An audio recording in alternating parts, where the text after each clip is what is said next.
Hi guys, welcome to Naveen national channel. உங்களை இந்த இரண்டாம் பகுதிக்கு வரவேற்கிறத நான் மிகவும் மகிழ்ச்சி அடைகிறேன். என்னுடைய பெயர் நவீன். நான் உங்களை இந்த நவீன் நேஷனல் சேனலுக்குள் வாழ்த்தி வரவேற்கிறதுல மிகவும் மகிழ்ச்சி அடைகிறேன். நாம் மெசேஜுக்கு போகிறதுக்கு முன்னாடி ஒரு கண்களை மூடி ஒரு சிறிய ஜெபம் பண்ணி விட்டுட்டு நம்ம வார்த்தை கிளியராக கடந்து செல்லலாம். எல்லோரும் இருக்கிற இடத்துல இருந்து அப்படியே கண்களை மூடி, ஓ தேங்க்யூ ஜீசஸ், எங்களுக்கு இந்த நாளை கொடுத்ததுக்காக நன்றி செலுத்திக்கிற ஆண்டவரே. இந்த நாளில் நீங்கள் எங்கள் கூட பேசுகிற வார்த்தைக்காக நன்றி செலுத்திக்கிற ஆண்டவரே.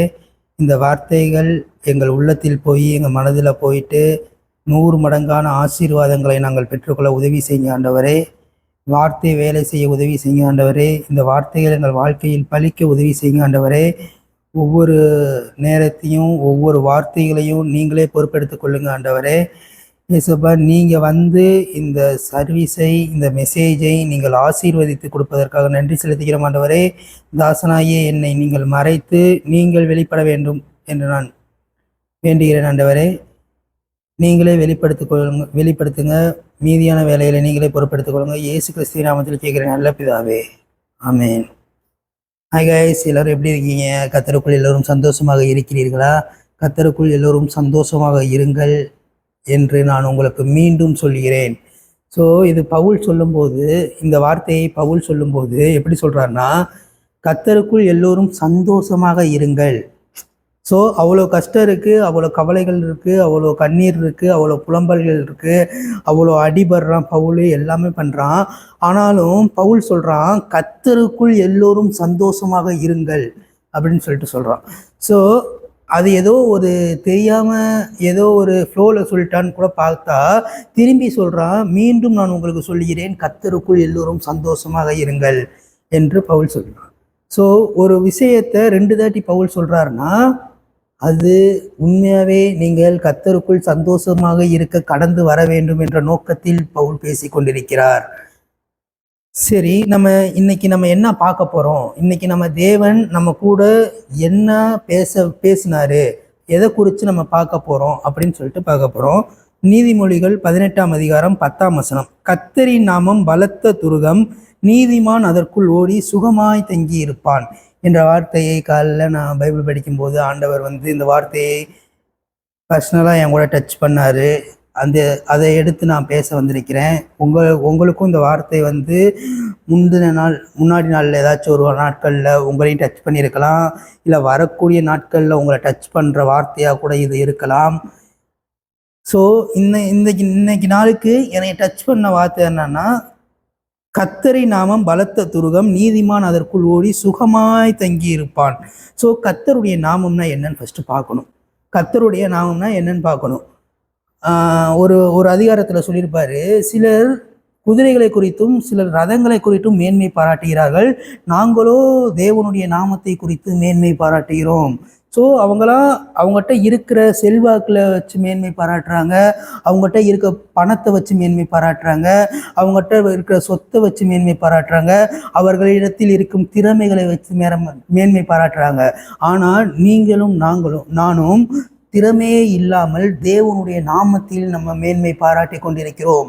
ஸோ கர்த்தருடைய நாமத்தில் நம்ம இருக்கும்போது, அந்த கர்த்தருடைய நாமம் எதை இங்கே குறிக்குதுன்னா, கர்த்தருடைய நாமம் பலத்த துருகம். அப்போ கர்த்தருடைய நாமம்னா என்னன்னா, பலத்த துருகம். பலத்த துருகம்னா ஒரு பாதுகாப்பு நிறைந்த இடமாக கருதப்படுகிறது. ஸோ இந்த நாட்களில் நீங்கள் இப்போ நடந்துக்கிற நாட்களில் நீங்கள் பாதுகாப்பே இல்லாமல் நிலைமையில இருந்து கொண்டிருக்கிறீர்களா? இந்த வார்த்தைகளை நீங்கள் கேட்டுக்கொண்டிருக்கிறீர்களா? நீங்கள் பாதுகாப்புக்கு நேராக கடந்து வந்து கொண்டிருக்கிறீர்கள். பாதுகாப்புக்கு நேராக கடந்து வருகிறீர்கள்னா கர்த்தருடைய நாமத்திற்கு நேராக நீங்கள் கடந்து வந்து கொண்டிருக்கிறீர்கள். கர்த்தருடைய நாமம் பலத்த துருகம். அதாவது நீங்கள் இன்செக்யூரிட்டியில் இருக்கலாம், நீங்கள் ஒரு பாதுகாப்பு இல்லாத ஒரு நிலைமையில இருக்கலாம். ஆனால் இந்த மெசேஜுக்கு அப்புறம் உங்களை அறியாமையே நீங்கள் ஒரு பாதுகாப்புக்குள்ளே கடந்து போகிற மாதிரி ஒரு ஃபீல்குள்ளே நீங்கள் கடந்து வருவீர்கள் என்று நான் உங்களுக்கு ஒரு தீர்க்க தரிசனத்தை அறிவிக்கிறேன். ஒரு பாதுகாப்புக்குள்ளே கடந்து வர மாதிரி, அந்த பாதுகாப்புக்குள்ளே ஓடி வர மாதிரி, அந்த பாதுகாப்புக்குள்ளே நீங்கள் ஓடி வரீங்க. ஒரு சின்ன எக்ஸாம்பிள் சொல்கிறேன், இதுக்கான ஒரு சின்ன எக்ஸாம்பிள் சொல்கிறேன். ஒரு சின்ன பையன் ஸ்கூல் முடிச்சுட்டு வரான். வந்துக்கு இருக்கும்போது மழை, சடன்னு மழை அடிக்குது. அது பெரிய மலை, பெரிய கனத்த மலையா பெய்ய ஆரம்பிச்சிருச்சு. அவன் ஓடுறான், நிற்காம ஓடு ஓடு ஓடு ஓடுன்னு ஓடிக்கிட்டே இருக்கான். ஓடிக்கிட்டே இருந்து தூரத்தில் பார்த்தா ஒரு கடை இருக்கு. அந்த கடைக்கு முன்னாடி ஒரு கூரை போட்டிருக்காங்க. அந்த கூரை பக்கத்தில் போய் நின்னுனையும் அவன் அந்த மலையிலேருந்து பாதுகாக்கப்படுகிறான். சரி, அவன் அந்த மலையிலேருந்து பாதுகாக்கப்பட்டான். ஆனால் வெளியே மலை நின்று போச்சா?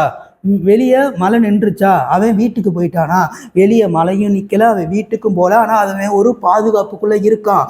அதே போலதான் கடனும் உனக்கு அடையாமல் இருக்கலாம், உன் சூழ்நிலை ரொம்ப மாறாமல் இருக்கலாம். ஆனால் இப்போ தேவன் உன்னை ஒரு பாதுகாப்புக்கு நேராக உன்னை அழைத்து கொண்டிருக்கிறார். இப்பொழுது நீ அவருடைய நாமத்தை சொல்லி அந்த பலத்த துருகத்திற்குள் வரும்போது நீ அந்த பாதுகாப்புக்கு நேராக கடந்து வருகிறாய் என்ற அர்த்தம். ஸோ அந்த சின்ன பையன் மலையும் வெளியே நிற்கலை, அவன் வீட்டுக்கும் போல, ஆனால் பாதுகாப்பான இடத்துல இருக்கிற மாதிரி. உனக்கு கடனும் அடையலை, உன் சூழ்நிலையும் மாறலை, ஆனால் நீ கர்த்தருடைய நாமத்தினால ஒரு பலத்த துருகத்துக்குள்ள நிற்கிற அந்த ஒரு ஃபீலை இந்த ஒரு வசனம் எனக்கு கொடுத்தது.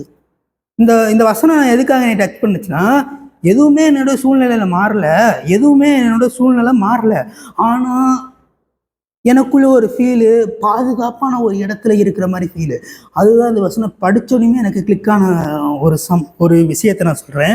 கர்த்தரி நாமம் பலத்த துருகம், நீதிமான் அதற்குள் ஓடி சுகமாய் தங்கியிருப்பான். ஸோ அவருடைய பாதுகாப்புக்குள்ளே நம்ம வந்துட்டாலே நம்ம சுகமாய் தங்கியிருப்போம். சுகமாய் தங்கியிருக்குதுன்னா நம்மகிட்ட ஒரு குறையும் இருக்காது. அந்த இடம் நம்மளை பாதுகாக்கும் என்று அர்த்தம். அந்த இடம் நம்மளை பாதுகாக்கும். அவருடைய நாமம் நம்மளை பாதுகாக்கும். அவருடைய நாமம் நம்மளை ரட்சித்து கொள்ளும். இந்த இடத்துல அந்த பலத்த துருகம் என்றால் அவருடைய பலத்த பாதுகாப்பு என்று அர்த்தம். பலத்த துருகம்னா எதை சொல்கிறோம்? அது பலத்த பாதுகாப்பை சொல்லப்படுகிறது. அந்த சிறிய பையன், அந்த சின்ன பையன் அந்த மலையிலேருந்து எப்படி பாதுகாக்கப்பட்டான், அந்த மலையிலேருந்து எப்படி பாதுகாக்கப்பட்டான், அதே போல் உன் கடன் பிரச்சனையிலிருந்து, உன் குடும்ப பிரச்சனையிலிருந்து, நீ சந்திக்கிற எல்லா பிரச்சனைகள்ல இருந்தும் ஆண்டவர் இந்த மெசேஜ் மூலமாக, இதை நீ கேட்பதின் மூலமாக உன் சூழ்நிலை மாறாது, உன் கடன் மாறாது, எதுவுமே மாற போகிறதில்லை. ஆனால் அந்த சூழ்நிலை மத்தியிலையும் ஒரு பாதுகாப்பு உனக்கு ஆண்டவர் கட்டளையிடுவார். உண்மையான பாதுகாப்புனா என்னன்னு நான் இப்ப சொல்றேன். உண்மையான பாதுகாப்புனா நான் என்னன்னு சொல்றேன். பிரச்சனையே இல்லாம இருக்கிற வாழ்க்கை பாதுகாப்பானது என்று நீ நினைக்காத. பிரச்சனை இல்லாத வாழ்க்கை மிகவும் பாதுகாப்பானது என்று நீ நினைக்காத. அந்த பிரச்சனைக்கு நடுவுலையும் தேவனுக்குள்ள இருக்கிறது தான் உண்மையான பாதுகாப்பு. எத்தனை பேருக்கு புரிந்தது? எத்தனை பேருக்கு புரிஞ்சுச்சு? பிரச்சனையே இல்லாம வாழ்றீங்களே, அது ரொம்ப ரொம்ப பாதுகாப்பான வாழ்க்கை என்று நீங்க நினைக்காதீங்க. பிரச்சனையே இல்லாம வாழ்ந்து கொண்டிருக்கிறேன், எனக்கு எந்த பிரச்சனையுமே இல்லை அப்படின்னு நீங்க அசால்ட்டா இருக்கீங்களே, அது ரொம்ப ரொம்ப பாதுகாப்புன்னு நீங்க நினைச்சு கொண்டிருக்கீங்களே, அது உண்மையாவே சொல்றேன், அது பாதுகாப்பே கிடையாது. எல்லா பிரச்சனைக்கும் நடுவுலையும் நீங்க தேவனுக்குள்ள இருக்கீங்களே, அதுதான் உண்மையான பாதுகாப்பு. அதுதான் உண்மையான பாதுகாப்பு. ஸோ உங்களுக்கு கடன் இருக்கா? நான் இப்போ சூழ்நிலை எதுவுமே மாற்ற விரும்பலை. நான் எந்த சூழ்நிலையும் நான் மாற்றுறதுக்காக நான் பேசலை. ஆனால் நான் ஒரு பாதுகாப்பை பேசி கொண்டிருக்கிறேன். இந்த நாளில் தேவன் எனக்கு பேசின வார்த்தை, உனக்கு ஒரு பாதுகாப்பு கொடுக்கப்படுகிறது, அது என்னுடைய நாமமாக இருக்கிறது என்று தேவன் பேசி கொண்டிருக்கிறார். உன் கடனை அடைப்பேன்னு சொன்னா, உன் கடனை நான் எல்லா கடனையும் நான் அடைச்சு முடிச்சுடுவேன் சொன்னா, உன் குடும்ப சண்டை நான் முடியும் என்று சொன்னா, அந்த குடும்ப சண்டையிலையும் அந்த கடனிலையும் ஒரு பாதுகாப்பு உனக்கு வரும் என்று நான் சொல்லுகிறேன். ஸோ பாதுகாப்பே இல்லாம இன்செக்யூரிட்டி பிளேஸ்ல நீ இருக்கப்ப, ஆனா ஆண்டவர் இன்னைக்கான வார்த்தையை உனக்கு கொடுத்து உன்னை தேற்றி உன்னை தூக்கி கொண்டிருக்கிறார். உனக்கு ஒரு பாதுகாப்பை கொடுக்கிறார். அந்த பாதுகாப்பு தான் கர்த்தருடைய நாமம்.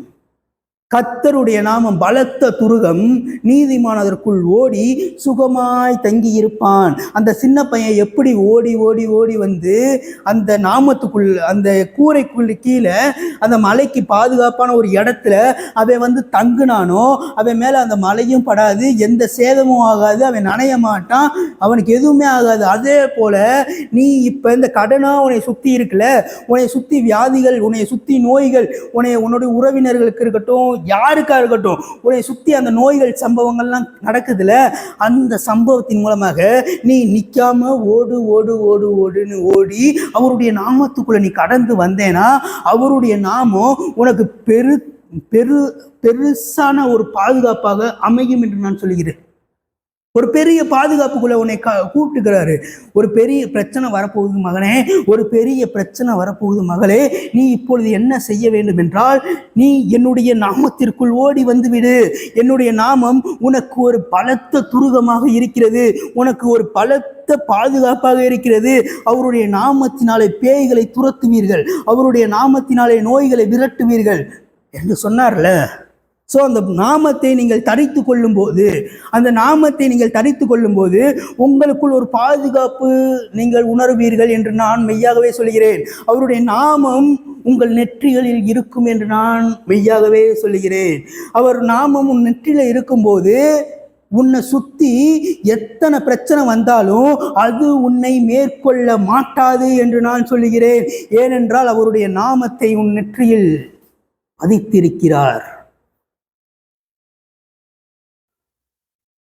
எத்தனை பேருக்கு இந்த மெசேஜ் ரொம்ப ஆசீர்வாதமாக இருந்துச்சு?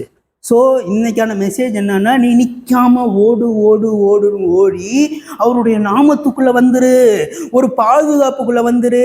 அந்த பாதுகாப்பு தான் அவருடைய நாமம். இத்தனை நாட்கள் இவங்க நாமம், இவங்க எனக்கு பெரியாளா தோன்றாங்க, இவங்க எனக்கு பெரியாளா தோன்றாங்க சொல்லி உனக்கு தெரிந்த பெரியாள்கள் நாமத்திற்கு நீ இருந்த. ஆனா ஆண்டவர் சொல்றாரு, அவர்கள் நாமத்திற்கு ஒத்த நாமத்தை உனக்கு தருவேன் என்று ஆண்டவர் சொல்கிறார். சோ அவங்க நாமம் எப்படி இருக்கு? அவங்க நாமத்துக்கு ஏற்ற மாதிரியே ஒரு நாமத்தை உனக்கு தருவேன் என்று ஆண்டவர் சொல்கிறார். ஒரு புதிய நாமத்தினால் நீ அழைக்கப்படுவாய். இது யாருடைய வாய் சொல்லிற்று? கர்த்தருடைய வாயே சொல்லிற்று. நீ புதிய நாமத்தினால் அழைக்கப்படுவாய். சோ நீ அவருடைய நாமத்துக்குள்ள ஓடி வரும்போது நீ ஒரு புதிய நாமத்துக்குள்ள அழைக்கப்படுவாய். அந்த புதிய நாமம் தான் நீதிமான் என்ற ஒரு நாமம். அந்த நீதிமான் வந்து எப்படி இருப்பானா, சுகமாய் தங்கி இருப்பான். உனக்கு வியாதிகள் கிடையாது, உனக்கு துன்பங்கள் கிடையாது, உனக்கு துயரங்கள் கிடையாது, உனக்கு பண பிரச்சனை கிடையாது, உனக்கு கடன் பிரச்சனை கிடையாது, உனக்கு மரணம் கிடையாது என்று இயேசு கிறிஸ்துவின் நாமத்தினாலே நான் இப்பொழுது அறிக்கையிடுகிறேன். எத்தனை பேருக்கு இந்த மெசேஜ் பயனுள்ளதாக இருந்தது?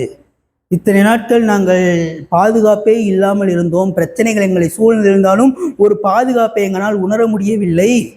ஆனால் இந்த மெசேஜ் எங்களை ஒரு பாதுகாப்புக்கு நேராக எங்களை முந்தி தள்ளுது, எங்களை அழுத்துது, ஒரு பாதுகாப்புக்கு நேராக எங்களை புஷ் பண்ணுது. எத்தனை பேர் ஃபீல் பண்ணுறீங்க? நான் இந்த வசனத்தை படிக்கும்போது நான் ஃபீல் பண்ண விஷயம் என்னன்னா, நான் பாதுகாப்பற்ற நிலைமையில இருந்தாலும் எனக்கு தேவனுடைய நாமம் ஒரு பாதுகாப்பா இருக்குது. என்னைய ரொம்ப ப்ரெஷர் பண்ணுது, அந்த நாமத்துக்குள்ள என்னைய ஓட வைக்குது, என்னைய தள்ளி விடுது. ஸோ உங்களையும் இத்தனை நாட்கள் அந்த பிரச்சனைகள் இருந்திருக்கலாம், அந்த பிரச்சனைகள் இருக்கலாம். அந்த பிரச்சனைகள் இருந்தாலும் தேவனுடைய நாமத்துக்கு நேராக உங்களை நகர்த்தும் என்று நான் சொல்லுகிறேன். உங்களை ஒரு பாதுகாப்புக்கு நேராக நடத்தும் என்று நான் சொல்லுகிறேன். கண்களை மூடி ஜெபிப்போம். ஏசப்பா, ஸ்தோத்திர ஆண்டவரே, இந்த நேரத்தை கொடுத்ததாக நன்றி செலுத்துகிற ஆண்டவரே. இந்த நேரத்தில் கூட உங்களுடைய வார்த்தைகளை நாங்கள் பேச உதவி செய்ததற்காக நன்றி செலுத்துகிற ஆண்டவரே. உங்கள் வார்த்தைகள் மூலமாக நாங்கள் ஒரு பாதுகாப்பின் கீழ் இருக்கிறோம் என்ற ஒரு உணர்வுக்குள் எங்களை கடந்து வந்ததுக்காக நன்றி செலுத்துகிற ஆண்டவரே. ஏசப்பா, மீதியான வேலைகளை நீங்களே பொறுப்படுத்திக் கொள்ளுங்கள். இயேசு கிறிஸ்துவின் நாமத்தில் கேட்கிற நல்ல பிதாவே, ஆமேன்.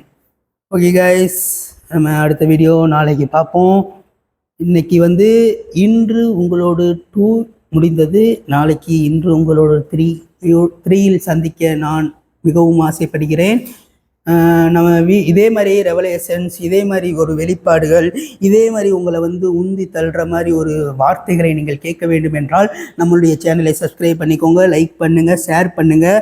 இந்த வார்த்தைகள் உங்களுக்கு பிரயோஜனமாக இருக்கும். சில நேரத்தில் உங்களின் மூலமாக மற்றவர்களுக்கு பிரயோஜனமாக இருக்கும். ஸோ இதை ஷேர் பண்ணி மற்றவர்களுக்கு இந்த வார்த்தையை கொடுங்கள். நீங்களும் ஆசீர்வதிக்கப்படுவீர்கள், அவர்களும் ஆசீர்வதிக்கப்படுவார்கள் என்று நான் உங்களை ஆசீர்வதிக்கிறேன். ஓகே கைஸ், அடுத்த வீடியோவில் பார்ப்போம். அது வரைக்கும் உங்களிடத்தில் விடைபெறுவது உங்கள் நவீன். பாய்.